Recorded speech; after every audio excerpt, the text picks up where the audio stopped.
Welcome back to the #1 spot. Man, y'all just checked out a couple of hot videos. Know what I'm talking about, man? We still, man, chilling, man. And my boy Freddie B. Hines, man, with the barbecue and everything, man. We still got that boy Rory, man, telling us about, man, the triumph, man, of making it through a heart and a lung transplant, man. We're gonna get a couple of questions from the studio audience real quick. Let's shoot to that boy Freddie B. So, man, I know financially, what did this have to hit you on? You know, I know this had to cost a whole lot of money, you know what I'm saying? Cause heart and lung surgery, man, that just sounds like a lot of money, you know what I'm saying? So what load did you have to carry by yourself? You know, insurance and all that stuff. Let the people know something about that, you know? So there might be somebody sitting at home that's got this same situation, that's kind of worried about what they would have to pay for, you know what I'm saying? Let them know your story and what happened, and you know, maybe that can happen for them too. Well, the way it worked out for me, man, honestly, you know, all of it is by the grace of God. But when you take it from that aspect, I ended up having to come out of pocket for the actual surgery, $0, bro. And that was because of the simple fact that the way my insurance worked, I had met my deductible. Whatever the deductible was, I had met it.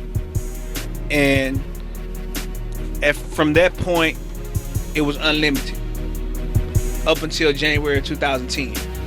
So I was a little concerned, you know, because it was around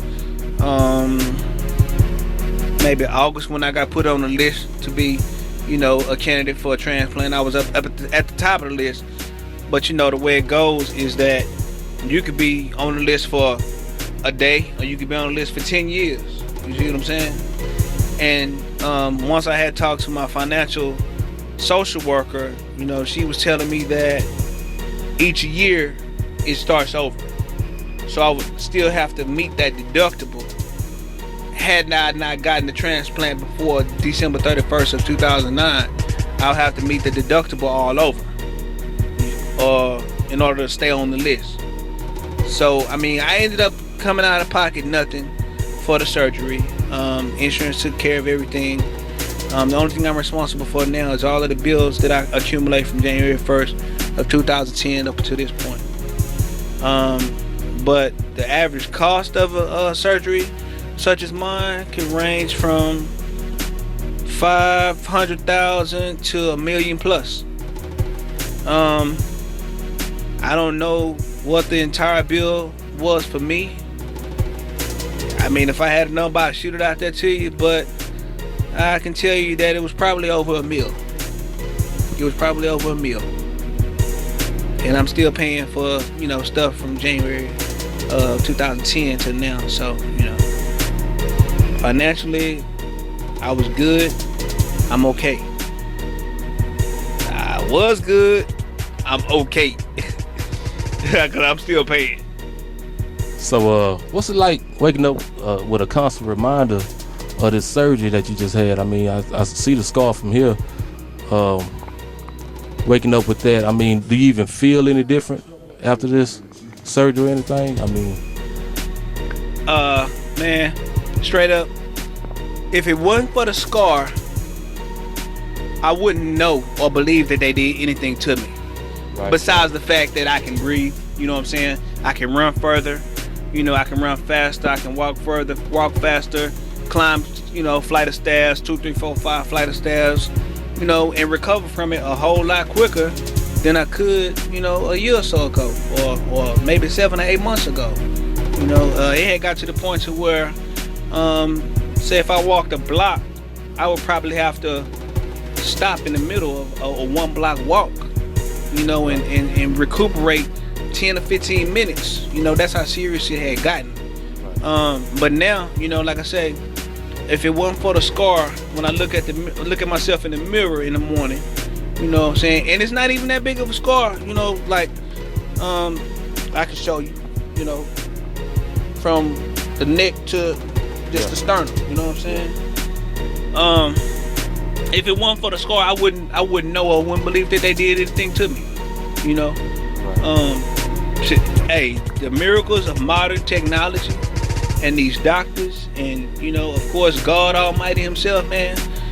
It make just about anything possible, man. I feel like I was just talking to one of my colleagues at work the other day. Man, this is everything short of cloning. Right. You know what I'm saying? But any setbacks you experienced from the operation? The only setback I had that was a major setback to me was the gastrointestinal complications I had, and it wasn't even really due to the surgery. It was due to me being under the anesthesia for so long. You know, I learned that, you know, when they shut your system down, you know, for 5 or 6 hours, it take almost, you know, 6 or 8 months to fully recover. In some cases longer, you know. So that was the only issue I had, you know. Aside from like medications, you know, and they little, you know, minor side effects, man, I'm good, you know. Yeah. Like I was telling Q earlier, I had started out taking maybe 15 or 20 pills twice a day. Yeah, what are you down to now? I'm down to maybe 10 pills twice a day. You know? No. I take that back. 10 pills total. Okay. You know what I'm saying? A day. And is this something you're gonna have to be on for the rest of your life? Some of them I will, and some of them I won't. Certain antibiotics, you know, certain steroids. Right. Some of them I take pills they call rejection pills, anti-rejection pills.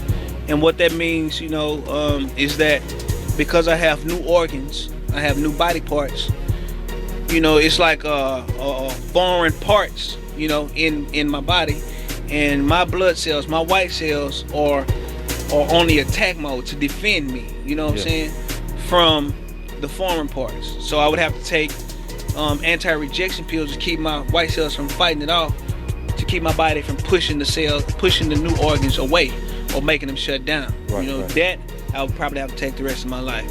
I'll probably be off the steroids, prednisone, for those of you that know what that is. Most asthmatics take it. You know, most people that deal with any type of breathing conditions take prednisone from time to time. Certain antibiotics, you know, just to keep my system pretty much clean for the first year, you know. I got you. Like anti-inflammatories, blood pressure medication. You know, it's just mostly maintenance. Well, I need to say, man, you just looking good, brother. Man, you know, hey, much love, dog. You was Yeah. there for me, you know, along with Q, you know what I'm saying? Yeah. One love, you know what I'm saying? Y'all there.